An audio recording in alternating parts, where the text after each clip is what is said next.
marvelous artist named Hokusai from Japan and his picture, The Great Wave. We're going to take a look at that piece of artwork and be inspired to make our own Great Wave picture.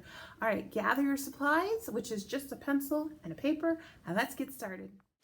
This is The Great Wave, created by the artist Hokusai from Japan. He was born in 1760 and died in 1849. He created this picture when he was around 70 years old. It shows a lot of movement and good details. If you look closely, you'll see the waves almost feel like they're reaching out to grab the boats down below. And the people on the boats are grabbing and holding on tight. And standing still and stable in the background is Mount Fuji. Now, Hokusai actually created 36 different views of Mount Fuji. Sometimes Mount Fuji is big, sometimes it is small. But it's fun to look at all the details around Mount Fuji because you can see what life was like when Hokusai was alive. I have my piece of paper and I have my pencil that I'm going to draw with.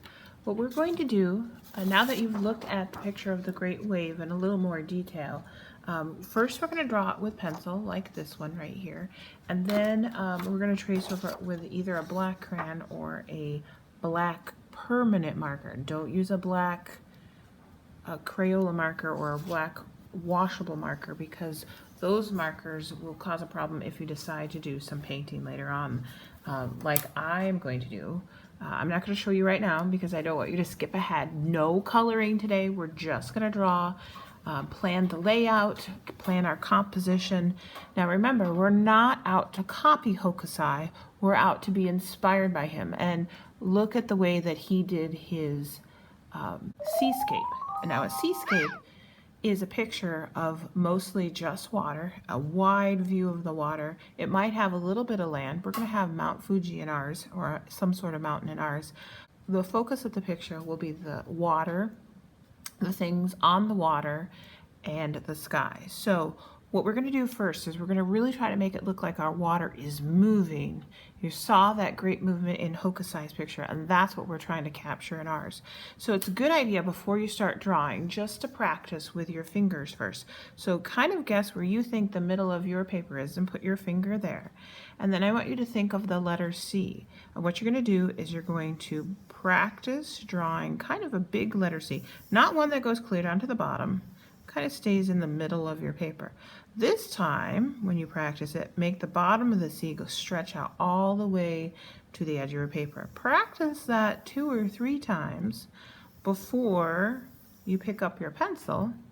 And you can practice kind of before you draw with your pencil too. We're going to try to get this nice curve to our wave, and just think of the letter C. So I'm going to start right about in the middle of my paper.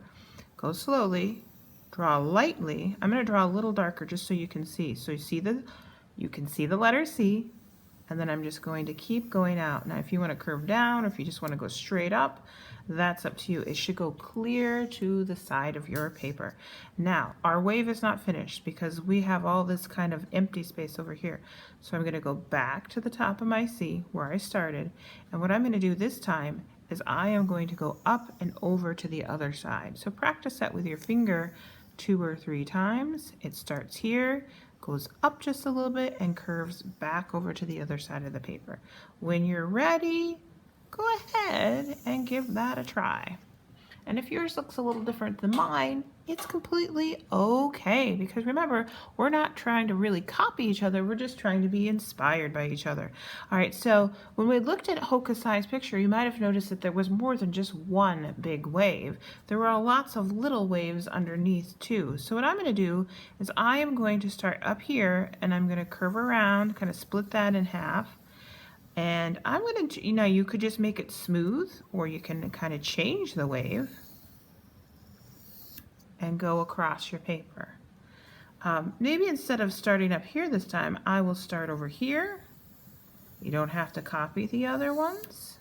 And if you have room, you can do 2 lines, or if you only have room to do 1 of those, that's up to you. Now, you'll notice, remember when you were looking at the Great Wave, how there were lots of splashes. Almost looks like your hand, like a hand was getting ready to grab Mount Fuji or the boats. But there were lots of like white parts to the water. That's where the water was splashing. So what I'm going to do is I'm going to create some more splashes by kind of making a zigzag line. Sometimes I do it underneath. Sometimes I'll do some on top.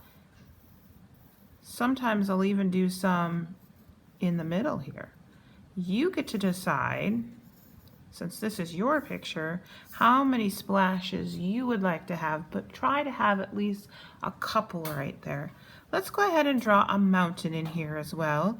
It should be starting right on the top of your water. Go up a little bit. Now it's really far away, so it looks very small in our picture. And if you remember looking at the Mount Fuji, it had a little snow on top. So I'm going to just add a little zigzaggy line right there to show some of that. You don't have to do that if you don't want to. Now, if you'd like to add some boats, you can with some people. And here's how I do that. You have to make sure they're down on the water, not in the sky. So you can decide where they're going to go.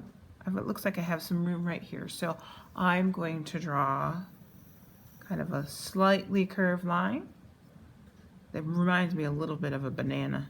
And then I'm going to draw another curved line underneath it, going to a point. If you want to just leave it the boat, you can. It looks almost like a little smile. I'm going to add some people. You don't have to put a lot of detail in there.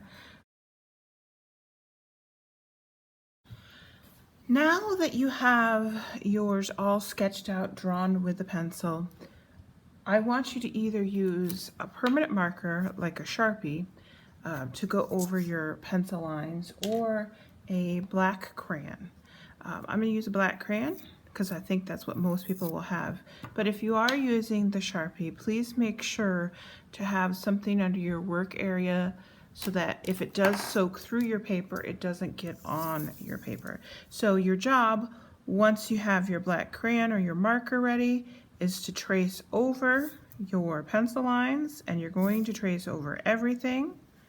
Go slowly, because if you don't get right on your pencil lines, you will not be able to erase them if you're using a crayon. So go slowly and carefully. Now once I get everything traced, like my boat, my mountain, my waves, I will show you what it looks like when I'm done. All right, so I have everything traced with my black crayon, and so at this point I would like you to stop for the day. If you're at home, distance learners, I would like you to take a picture of this, show me how you're doing on Seesaw. You don't need to upload this to Artsonia today. If you're at school, make sure your name and code is on the back. You can write it right in the middle if you want to. And make sure you take care of this paper for next time, because we are going to start adding, I'll give you a sneak peek now, don't do this, especially if you're at home. We're going to start adding color to this next time. Now I did this with markers, but I will have an option for crayons as well. You can even do it with watercolors, but we'll talk about that more next time. And I hope you've had fun creating and learning about the artist Hokusai, getting inspired by him to make your own great wave. And until next time, stay creative. Goodbye.